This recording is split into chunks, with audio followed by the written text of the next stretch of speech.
पिछले 2 महीनों की मेरी यात्रा विरोधाभासों का एक मोन्टाज है, जो मेरी अपनी उदासीनता के खिलाफ एक दृश्य तर्क पेश करती है। मैंने स्वीडन, जर्मनी और हांगकांग की यात्रा नई जगहों और अनुभवों की उम्मीद में की थी। मुझे ये उम्मीद नहीं थी कि मैं एक गहरी, गूंजती उदासी महसूस करूंगा, जो उन स्थानों के लिए नहीं होगी जहां मैंने यात्रा की, बल्कि उस जीवन के लिए होगी जिसे मैं पीछे छोड़ आया था। स्टॉकहोम की शांत दक्षता से लेकर बर्लिन के मजबूत बुनियादी ढांचे और हांगकांग की चमकदार, निर्बाध सघनता तक, हर शहर में मेरा सामना एक मूर्त, उच्च कार्यशील वास्तविकता से हुआ, जो कम एक छुट्टी और अधिक एक क्रूर, सुंदर विचार प्रयोग की तरह महसूस हुई। स्वीडन में यह भावना सूक्ष्म थी, जो रोजमर्रा की जिंदगी के ताने बाने में बुनी हुई थी। ये उस विश्वास में थी जिसे मैंने देखा, माता पिता को कैफे के बाहर घुमक्कड़ों को छोड़ते हुए देखना, सार्वजनिक परिवहन में त्रुटिहीन शिष्टाचार। मैंने सार्वभौमिक स्वास्थ्य सेवा और मजबूत पितृत्व अवकाश कार्यक्रमों को एक राजनीतिक बहस में नहीं, बल्कि उन लोगों के आरामदेह चेहरों में देखा जो स्पष्ट रूप से सुरक्षित महसूस करते थे।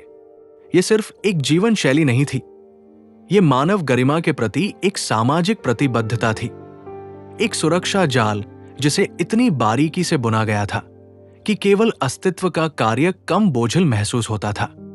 मुझे एहसास हुआ कि मेरे अपने घर की असली कीमत वित्तीय अनिश्चितता की निरंतर निम्न स्तर की चिंता थी, जिससे एक औसत स्वीडिश नागरिक मुक्त था। जर्मनी ने अपनी शुद्ध क्षमता के माध्यम से इस भावना को बढ़ाया। ट्रेनें समय पर चलती थी, रिसाइकलिंग प्रणाली कठोर थी, और सार्वजनिक स्थान विशाल पार्कों से लेकर ऐतिहासिक स्थलों तक एक स्पष्ट, सामूहिक गौरव के साथ बनाए रखे गए थे। ये व्यक्तिगत प्रयास का मामला नहीं था, बल्कि संस्थागत सफलता का था।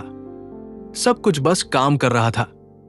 मैंने एक दोपहर निर्माण श्रमिकों को देखते हुए बिताई और उनके सुरक्षा गियर, उनके ब्रेक, उनके दृश्य संग गौरव को देखा, और मैंने सोचा, यहां तक कि मुश्किल काम भी एक ऐसी प्रणाली के भीतर किया जाता है जो श्रमिक को महत्व देती है। यह धन के बारे में नहीं था, यह अनुकूलन और गुणवत्ता के एक आधारभूत मानक पर एक सांप्रदायिक समझौते के बारे में था। हांगकांग मैं तरोताजा महसूस करते हुए नहीं, बल्कि गहराई से अपर्याप्त महसूस करते हुए घर लौटा। उदासी पैसे या संपत्ति पर ईर्ष्या नहीं थी, यह संभावनाओं पर शोक था।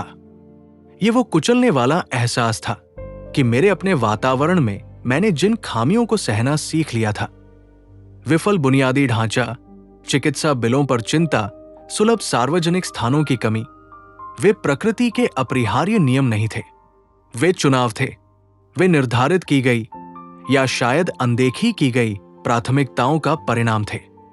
स्वीडन, जर्मनी और हांगकांग की सुव्यवस्थित दुनिया का बोझ मुझ पर आ पड़ा, जिससे मुझे एक ऐसी जगह में एक निष्क्रिय भागीदार जैसा महसूस हुआ, जो इससे बहुत अधिक योग्य थी और सक्षम भी थी। यह ज्ञान किसी भी पासपोर्ट स्टाम्प से अधिक मेरी यात्रा का सबसे स्थायी स्मृति चिन्ह है। 5 बाधाएं। हमारी प्रगति की राह इतनी धीमी क्यों है? हम अपने चारों ओर बहुत सफलता देखते हैं, नए शहर, शक्तिशाली तकनीक और अविश्वसनीय प्रतिभा। फिर भी जीवन इतना कठिन क्यों लगता है? हमारी सड़कें टूटी फूटी क्यों हैं? हमारी व्यवस्थाएं धीमी क्यों हैं? और हमारे सार्वजनिक स्थान अक्सर अस्त व्यस्त क्यों रहते हैं? इसका उत्तर किसी एक समस्या में नहीं, बल्कि 5 बड़ी, आपस में जुड़ी हुई चुनौतियों में छिपा है। ये चुनौतियां लंगर की तरह हैं, जो प्रगति के जहाज को रोके रखती हैं। भ्रष्टाचार, नागरिक बोध की कमी, खराब बुनियादी ढांचा, अन्यायपूर्ण पुरानी परंपराएं और जुगाड़ पर निर्भर रहने की हमारी आदत। 1. व्यवस्था का चोर, व्यापक भ्रष्टाचार। ये क्या है? भ्रष्टाचार सीधे शब्दों में सार्वजनिक शक्ति या सार्वजनिक धन का निजी लाभ के लिए दुरुपयोग है। ये बड़े स्तर पर भी होता है और छोटे स्तर पर हर रोज भी। वास्तविक जीवन का उदाहरण अपनी गली के गड्ढे के बारे में सोचिए। हो सकता है कि उसे घटिया, सस्ते तारकोल से ठीक किया गया हो, जो पहली बारिश में ही बह गया। क्यों? क्योंकि ठेकेदार ने कुछ अधिकारियों के साथ मिलकर मरम्मत के लिए रखे गए पैसे का एक बड़ा कट ले लिया। नतीजतन सड़क कुछ ही हफ्तों में फिर टूट जाती है और पूरा बजट फिर से खर्च करना पड़ता है। या जब आपको अपने मूल दस्तावेज जैसे जन्म प्रमाण पत्र, पासपोर्ट या संपत्ति के कागजात समय पर करवाने के लिए छोटी सी चाय पानी रिश्वत देनी पड़ती है। ये दिखाता है कि व्यवस्था जानबूझकर खराब की गई है। आपको अपने अधिकार तक पहुंचने के लिए अतिरिक्त भुगतान करने को मजबूर किया जाता है। सार्वजनिक धन की ये चोरी अस्पतालों में उपकरणों और स्कूलों में शिक्षकों की कमी का कारण बनती है। 2. स्वार्थी रवैया, नागरिक बोध और सार्वजनिक सहानुभूति की कमी। ये क्या है? ये सामान्य भलाई या दूसरों के कल्याण की परवाह न करने की भावना है। ये तब होता है जब व्यक्तिगत सुविधा को सार्वजनिक जिम्मेदारी से ऊपर रखा जाता है। वास्तविक जीवन का उदाहरण हम ये हर बार देखते हैं जब कोई व्यक्ति बस स्टॉप या रेलवे स्टेशन पर लाइन तोड़ता है, ये मानते हुए कि उसका समय बाकी सबके समय से अधिक महत्वपूर्ण है। ये वो व्यक्ति है जो अपनी कार से सड़क पर कचरा फेंकता है क्योंकि वो उसे एक मिनट भी अपनी कार के अंदर नहीं रखना चाहता। सहानुभूति की कमी का मतलब है कि किसी दुर्घटना में मदद के लिए रुकने के बजाय लोग वीडियो बनाना या स्थिति को पूरी तरह से अनदेखा करना पसंद करते हैं, ये सोचते हुए कि कोई और संभाल लेगा। ये स्वार्थी मानसिकता हमारे शहरों को गंदा, शोरगुल वाला और अराजक बनाती है, जिससे सार्वजनिक स्थान हर किसी के लिए एक असुविधाजनक जगह बन जाता है। 3. विफल होती नींव, गुणवत्ता वाले बुनियादी ढांचे की कमी। ये क्या है? ये आधुनिक जीवन के लिए आवश्यक सेवाओं और भौतिक संरचनाओं का टूटना है। सड़कें, बिजली, पानी, जल निकासी और यहां तक कि मजबूत, कुशल सरकारी सेवाएं भी। वास्तविक जीवन का उदाहरण, बारिश होते ही हमारे शहर जल भराव से पंगु हो जाते हैं। ये सीधे तौर पर बुनियादी ढांचे की विफलता है। जल निकासी प्रणालियां या तो जाम है, खराब तरीके से डिजाइन की गई है, या उपयोग किए गए पाइप बहुत छोटे और सस्ते थे। इससे यातायात रुक जाता है, संपत्ति को नुकसान होता है और बीमारियां फैलती है। एक और उदाहरण अविश्वसनीय पावर ग्रिड है। व्यापार ठीक से योजना नहीं बना पाते क्योंकि बिजली कटौती बार बार होती है, जिससे उन्हें महंगे, प्रदूषण फैलाने वाले जनरेटर पर निर्भर रहना पड़ता है। संस्थागत पक्ष में बुनियादी ढांचा धीमा है। टैक्स रिफंड को ट्रैक करना या अदालत में सुनवाई करवाना अक्सर सालों की प्रतीक्षा और अंतहीन लालफीताशाही, रेड टेप में उलझा रहता है। 4. अतीत का बोझ, दमनकारी सामाजिक प्रथाएं। ये क्या है? ये पुराने नियम, परंपराएं और पदसोपान जैसे कि जाति, लिंग या धर्म पर आधारित हैं जो लोगों को समान अवसर और सम्मान के साथ जीने से रोकते हैं। वास्तविक जीवन का उदाहरण, समानता की गारंटी देने वाले कानूनों के बावजूद ऐतिहासिक रूप से हाशिए पर रहने वाले समुदाय का एक युवा व्यक्ति केवल अपने अंतिम नाम के कारण किसी अच्छे पड़ोस में अपार्टमेंट किराए पर लेने या उच्च पद वाली नौकरी पाने में लगभग असंभव पाता है। यह प्रगति को बाधित करने वाला व्यवस्थित पूर्वाग्रह है। इसी तरह लिंग भेद, जेंडर बायस का अक्सर मतलब होता है कि बेटियों को उच्च शिक्षा प्राप्त करने से रोका जाता है या उन्हें जल्दी स्कूल से निकाल लिया जाता है, जबकि बेटों को हर संभव सुविधा दी जाती है। ये प्रथाएं सुनिश्चित करती है कि सफलता का आधार प्रतिभा और योग्यता न हो। इसके बजाय अवसरों को कठोर, अन्यायपूर्ण सामाजिक नियमों के माध्यम से फिल्टर किया जाता है जो असमानता बनाए रखते हैं। 5. तुरंत समाधान की मानसिकता, जुगाड़। ये क्या है? जुगाड़ सीमित संसाधनों का उपयोग करके एक त्वरित, चतुर और अस्थायी समाधान खोजने की क्षमता है। जबकि ये साधन संपन्नता दिखाता है, ये एक समस्या बन जाता है जब ये वास्तविक, दीर्घकालिक, उच्च गुणवत्ता वाली योजना की जगह ले लेता है। वास्तविक जीवन का उदाहरण, उस स्थानीय इलेक्ट्रिशियन के बारे में सोचें जो सही सुरक्षा उपकरण बदलने के बजाय एक मुड़े हुए तार से एक खराब सर्किट ब्रेकर को बाईपास कर देता है। बिजली अभी तो काम करती है, लेकिन अब सिस्टम खतरनाक हो गया है।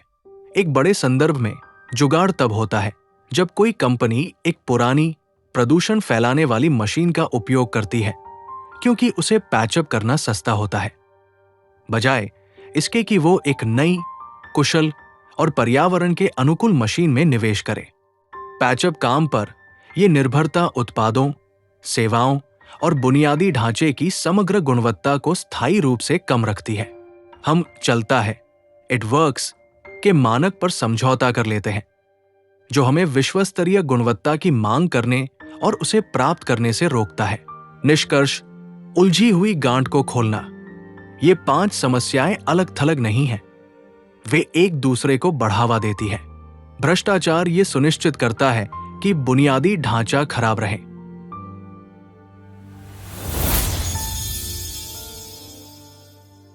विकास केवल आर्थिक वृद्धि नहीं है, ये एक ऐसी व्यवस्था है जहां हर नागरिक को समान अवसर और सम्मान मिले और जहां सिस्टम ईमानदारी से काम करे। पिछले विश्लेषण में जिन 5 बड़ी बाधाओं की पहचान की गई थी, उन्हें दूर करने के लिए यहां 5 प्रमुख रणनीतियां हैं। 1. भ्रष्टाचार के खिलाफ डिजिटल दीवार और त्वरित न्याय। भ्रष्टाचार को रोकने का सबसे प्रभावी तरीका है लोगों के बीच की दूरी को खत्म करना और पारदर्शिता लाना। डिजिटल सरकारी सेवाएं। सभी सरकारी सेवाओं को पूरी तरह से ऑनलाइन करना, A to Z, ताकि किसी भी काम के लिए किसी अधिकारी के सामने खड़े होकर रिश्वत देने की जरूरत ही न पड़े। उदाहरण के लिए, लाइसेंस और परमिट पूरी तरह से ऐप आधारित हो। धन का ट्रैकिंग, फंड ट्रैकिंग। सरकारी फंड जैसे सड़क बनाने का पैसा कहां से आया और कहां खर्च हुआ, इसका हर चरण का हिसाब सार्वजनिक और डिजिटल होना चाहिए, जिसे कोई भी नागरिक देख सके। सख्त और त्वरित न्याय। भ्रष्टाचार के मामलों को खींचने के बजाय 1 साल के भीतर सजा देने की व्यवस्था हो। जब भ्रष्टाचारियों को तुरंत और कठोर दंड मिलेगा, तो बाकी लोग डरेंगे। 2. नागरिक बोध की पाठशाला और सार्वजनिक जिम्मेदारी। हमें यह समझना होगा कि देश केवल सरकार का नहीं, बल्कि हम सबका है। बचपन से शिक्षा, स्कूलों में किताबों के साथ साथ नागरिक कर्तव्य, सिविक ड्यूटी, सार्वजनिक सहानुभूति, एम्पैथी और कचरा प्रबंधन, वेस्ट मैनेजमेंट को अनिवार्य विषय बनाना। सामुदायिक कार्य अनिवार्य। कॉलेज या स्कूल पास करने से पहले सभी छात्रों के लिए कुछ घंटे का सामुदायिक सेवा अनिवार्य करना। इससे उन्हें सार्वजनिक संपत्ति और जरूरतमंदों के प्रति जिम्मेदारी का एहसास होगा। नियम तोड़ने पर तुरंत सजा। सड़क पर कचरा फेंकने, सार्वजनिक संपत्ति को नुकसान पहुंचाने या लाइन तोड़ने पर तुरंत और स्पष्ट जुर्माना लगाया जाए, ताकि लोगों को पता चले कि नियमों का उल्लंघन बर्दाश्त नहीं किया जाएगा। 3. जुगाड़ नहीं, गुणवत्ता की नींव और नवाचार। हमेशा सस्ते, घटिया और अस्थायी समाधानों को छोड़कर विश्वस्तरीय गुणवत्ता को प्राथमिकता देनी होगी। अंतर्राष्ट्रीय गुणवत्ता मानक। हर सरकारी प्रोजेक्ट, हर उत्पाद और हर सेवा में अंतर्राष्ट्रीय गुणवत्ता मानक, इंटरनेशनल क्वालिटी स्टैंडर्ड्स अनिवार्य करना। ठेकेदारों को केवल कीमत के आधार पर नहीं, बल्कि गुणवत्ता के पिछले रिकॉर्ड के आधार पर काम देना। अनुसंधान और विकास, R&D में निवेश। सरकार और निजी कंपनियों को नई खोजों, इनोवेशन और रिसर्च पर भारी निवेश करना चाहिए, ताकि हम समस्याओं का जुगाड़ नहीं, बल्कि स्थायी और आधुनिक समाधान निकाल सके। दीर्घकालिक योजना। शॉर्टकट या चलता है रवैये को छोड़ दें। हर प्रोजेक्ट 50 साल की आवश्यकता को ध्यान में रखकर बनाया जाना चाहिए, न कि केवल अगले चुनाव तक काम चलाने के लिए। 4. दमनकारी प्रथाओं का अंत और समावेशी विकास। विकास का मतलब है कि समाज में कोई भी व्यक्ति अपनी जाति, लिंग या धर्म के कारण पीछे न छूटे।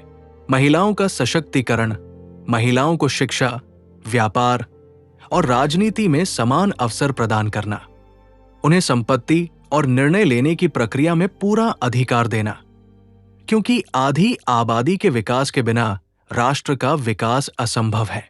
जाति और लिंग आधारित भेदभाव पर शून्य सहिष्णुता, पुरानी रूढ़िवादी सामाजिक परंपराओं के खिलाफ कड़े कदम उठाना, भेदभाव करने वालों को तुरंत और गंभीर कानूनी परिणाम भुगतने पड़े ताकि हर नागरिक सम्मान से जी सके।